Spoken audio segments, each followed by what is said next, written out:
Hello and welcome to my channel. Today I'm going to be showing you how to install the Velit gasoline heater on a Ford Transit. Well, why should we listen to you, Carter? What do you know about heaters? Well, I've installed 2 of these heaters at this point, so I'm basically an expert. But one of them was a Webasto, which I installed under the passenger seat of my last van. And this one is a Velit, and it's behind the driver's seat on this van, which I will show you in this video. Because this is such a long video, I put timestamps for each different step along the process. So you can just skip to the parts you need and you don't have to watch all the stuff that you don't.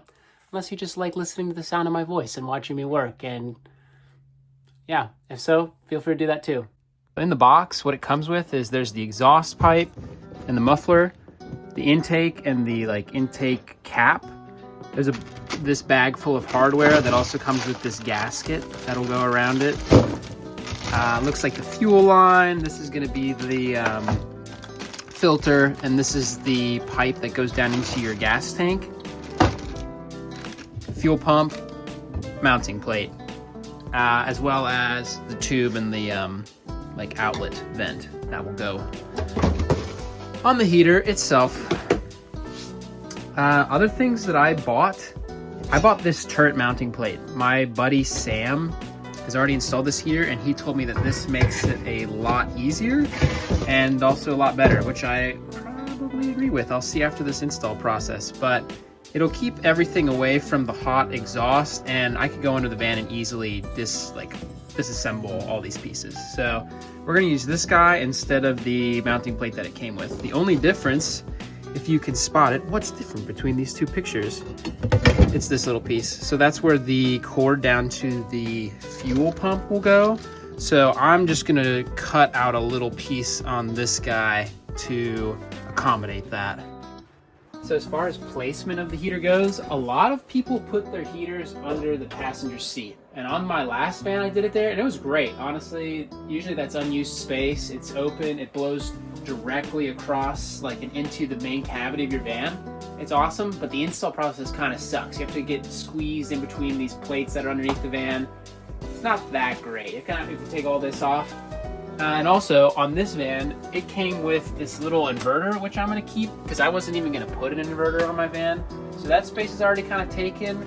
And also, I'm just deciding to put it over here next to my kitchen countertop because that space is available, but also it'll make the underside installment a lot easier, as you'll see later on. As far as the actual placement for where the heater goes, Velit gives you some guidelines for minimum clearance distances.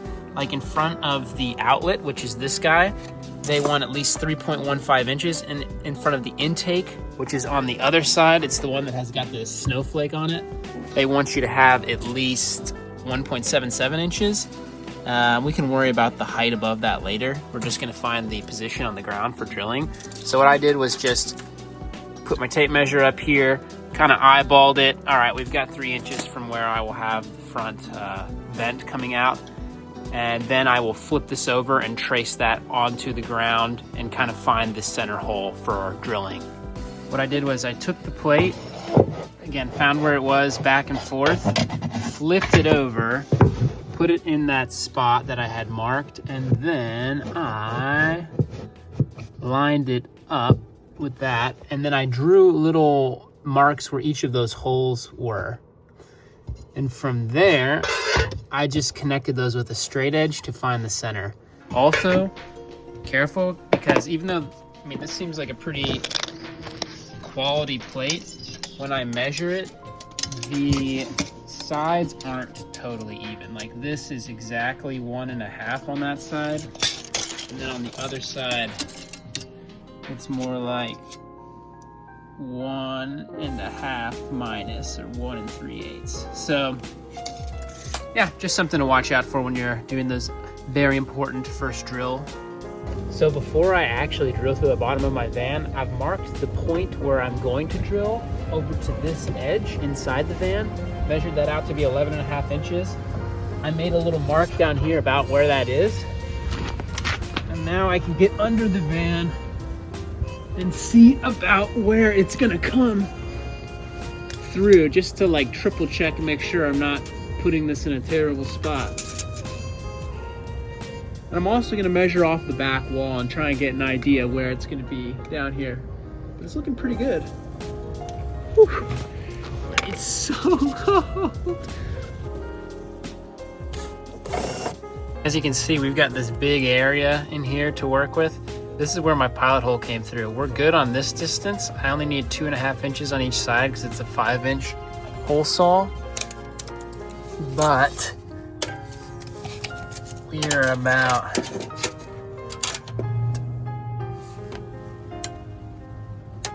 we're at like 2.25 inches.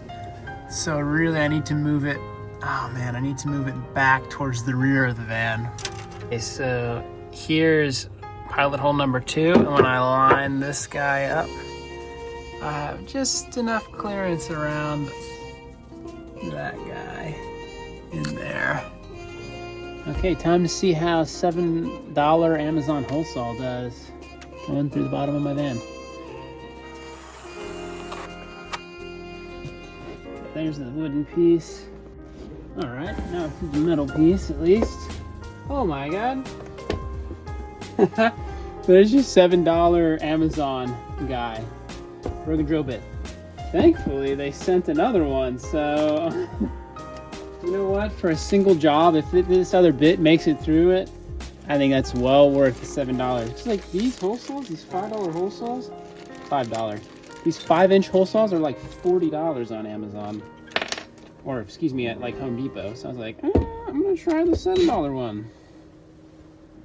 Bada bing, bada boom. New bit. You only have a couple more millimeters of metal. You've got this, baby.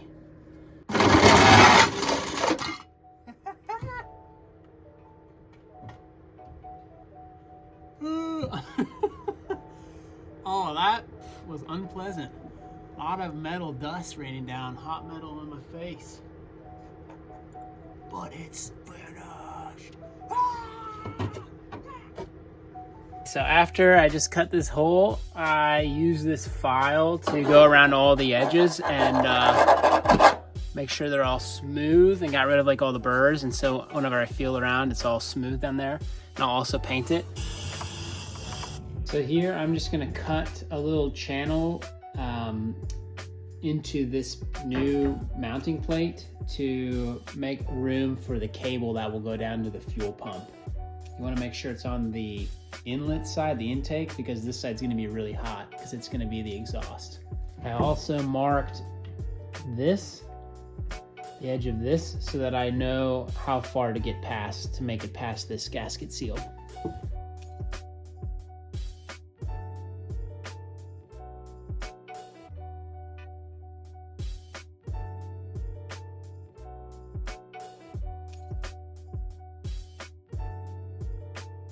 Here I'm installing the double-ended bolts. The shorter side goes into the heater, and I used a pair of needle nose pliers to help screw them in for the last bit of it. Just note, so when I cut this out with the jigsaw, I did file it, but I also just put these little pieces of like electrical tape just to have a little bit extra, keeping it rounded because the wire is going to pass through there. So first things first, let's take the fuel pump wire. It's the one that looks like this. And you want to put it through this hole, which will be our cool air intake hole. And again, I'm just trying to hold it with my fingers as I thread it through so that it's not touching the metal, not rubbing through any of that protective housing. Okay. And here. Now we're going to take these guys with a 10mm socket and just attach those in there.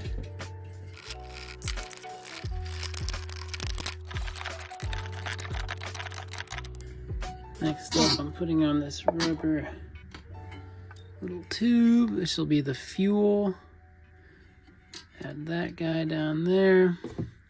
This is a number 7.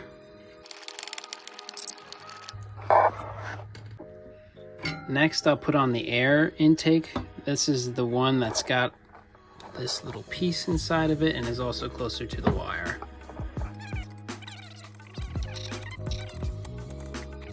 I'm gonna wait to put on the exhaust on this guy until after it's on, because I'm gonna have to cut this, and I don't know where exactly, but I'll have to cut it to put on the muffler.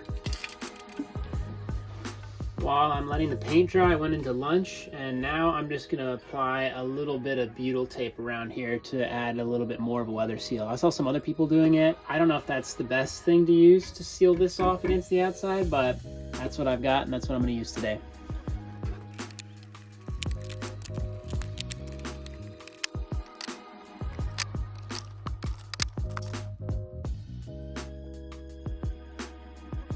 Welcome to Underneath My Van. Here I'm going to be removing these 3 straps. I've marked which one's the front, the middle, and the back with some permanent marker. It's going to be a 1/2 inch socket to remove them. And I'm lowering them down on these pieces of wood and also this jack so that I can kind of slowly lower down the gas tank. Ooh.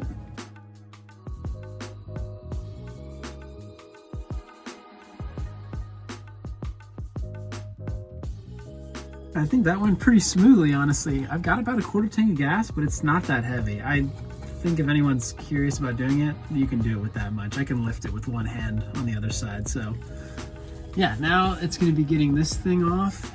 First, I'm gonna take off this guy, which is just like, I think this is a push in the back. Yep, so that pushes down and then it just pulls out. Okay, now I found the trick for this guy. You gotta push this red thing back that way, and then there's this push down tab.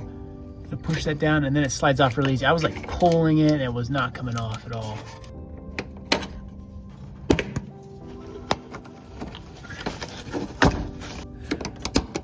There you go. All right, the easy one.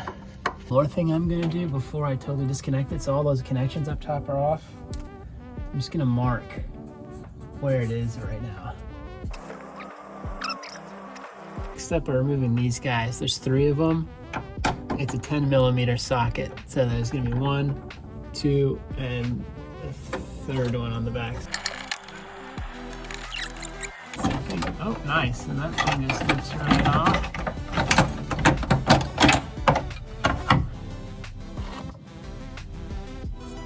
So it looks like there's like these little tabs that hold this down, so you rotate this guy.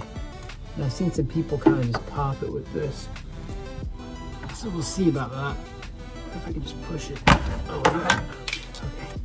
Let's try the old hammer method.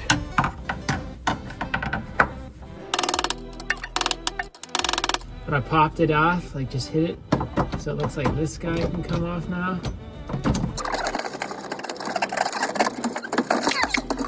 So much gasoline everywhere. Oh, I'm gonna smell like gas for days. So put this on up so much nothing falls into the hole. There's this float that I accidentally kind of came off of this, but I'll be able to put that back on somehow. This moves up and down, so that's how you can get it out without breaking something off accidentally. So there you go, don't be like me, do this better. Here's the other mistake I made. I didn't mark exactly where those big like towers were that were coming up to the side, so I'm like, if I stick this right here, it fits, but is it gonna go straight into like a tower thing? And like, you can rotate it to some degree. Here are my 2 options. I can either put it here, there's more space for it, it'll come out this way and up, or in here, it's more like easy to access it, but I think I'm gonna put it here and I'll just route the cable.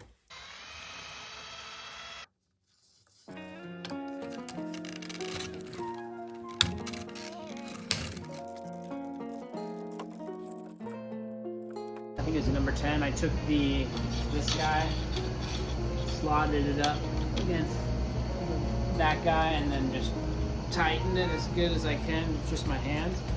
And then I have this guy coming down and out, and I'm gonna cut it right at the same point as this auxiliary fuel intake.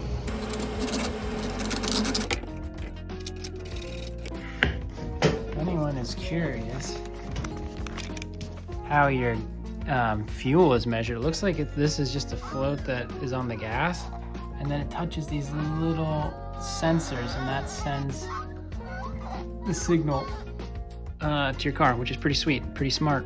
I installed the fuel line before reinstalling the sending unit because it was easier to access. Here I'm fixing the cold air intake with a zip tie to hold it in place, and also adding a riv nut to mount my muffler to. Here I'm prepping the fuel filter and the fuel pump for installation by adding the little rubber tubes on each end and fastening those down. Here I'm installing the fuel pump and the fuel filter to an L bracket that was not provided. I just picked one up at Home Depot. And also, you can see the exhaust has already been installed. It's pretty straightforward. I'm hoping you guys can figure that one out because I don't have any video for it. All right, I'm about finished up under here. I've got the fuel line coming down into the fuel filter, then to the pump. That's at like the 15 to 30 something degree angle that goes up in there. I'm a little bit nervous about how close this fuel line is to my exhaust, so I'll probably put some heat shield on this just to keep anything from happening there. The wire comes down. I have the excess wire tucked in here and secured into the fuel pump. That's what will tell it how much and when to pump fuel. And then I have my exhaust down here. Connecting the heater to electricity was really simple. I just stripped the ends of the wires, put on some lever connectors, and then connected it to 14 gauge wire, which I ran to my electrical panel. The final step of the process is making an enclosure for your heater. You'll need to cut out a hole. I used a 3.5 inch hole saw for this, for the exhaust. And also make sure to put an area for air to come in that's of equal size. So this is another vent where it pulls the cold air in to heat it up. Hey, hope that video was helpful. I'll leave links below for anything that I purchased outside of the heater down in the description. And yeah, if you liked it, maybe give me a little subscription, you know, maybe click that like button. We'll see. Maybe I can make some more of these. It's actually kind of fun. It's a lot of work, but it's kind of fun making these videos, so who knows. Or maybe I should just get a job like my parents have been telling me. I've only got 13 subscribers. What am I doing making these YouTube videos? Oh, I'm such a failure. What am I doing with my life?